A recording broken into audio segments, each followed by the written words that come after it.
Assalamualaikum warahmatullahi wabarakatuh. Perkenalkan, nama saya Windiani dengan NIM B25060362, Midwifery Students from Mega Buana Palopa University. Di sini saya akan menjelaskan sedikit tentang apa saja sih yang harus dipersiapkan sebelum kehamilan. Selamat menyaksikan videonya.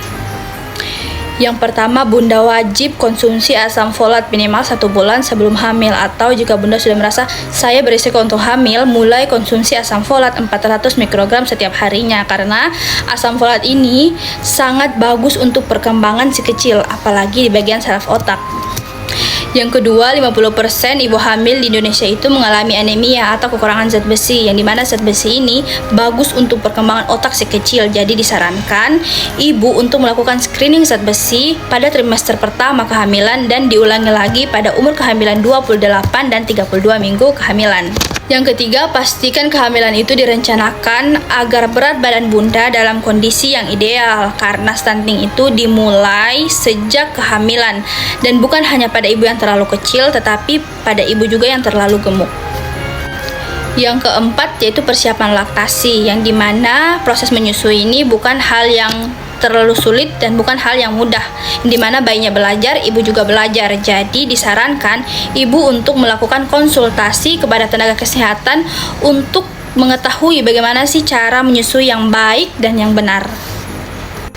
Yang kelima, studi menunjukkan bahwa ibu yang terlalu stres akan mempengaruhi temperamen anak saat lahir, karena ini mengganggu psikolog ibu yang berpengaruh juga ke janinnya. Jadi disarankan ibu untuk tidak terlalu stres mulai dari kehamilan sampai proses persalinan, karena ini sangat berpengaruh. Perlu diingat ya.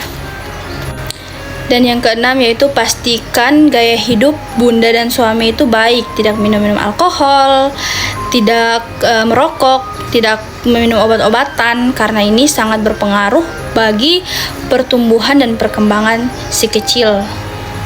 Yang ketujuh itu ada hindari perilaku seks bebas atau yang biasa disebut dengan jajan-jajan di luar.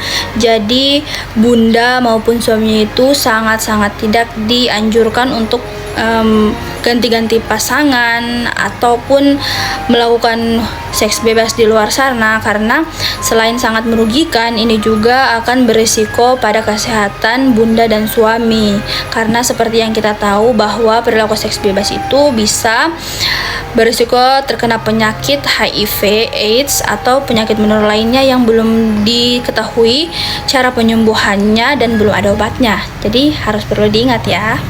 Yang kedelapan itu, bunda wajib untuk memperhatikan nutrisi yang masuk pada saat bunda hamil, karena seperti yang kita tahu, nutrisi ini selain dari tambahan suplemen atau vitamin yang diberikan kepada tenaga kesehatan, nutrisi juga sangat berpengaruh untuk perkembangan si kecil. Jadi harus diperhatikan, atau biasa kita dengar itu dengan isi piringku, yang dimana ada sayur-sayuran, buah-buahan, lauk pauk seperti tempe, daging yang sangat-sangat tercukupi ya, agar bunda dan bayinya sehat.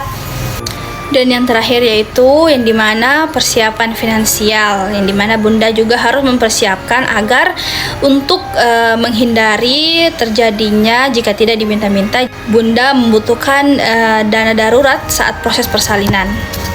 Mungkin itu saja yang bisa saya jelaskan sedikit tentang persiapan kehamilan dan apa saja yang perlu dipersiapkan. Kurang dan lebihnya mohon dimaafkan. Wassalamualaikum warahmatullahi wabarakatuh. See you next video.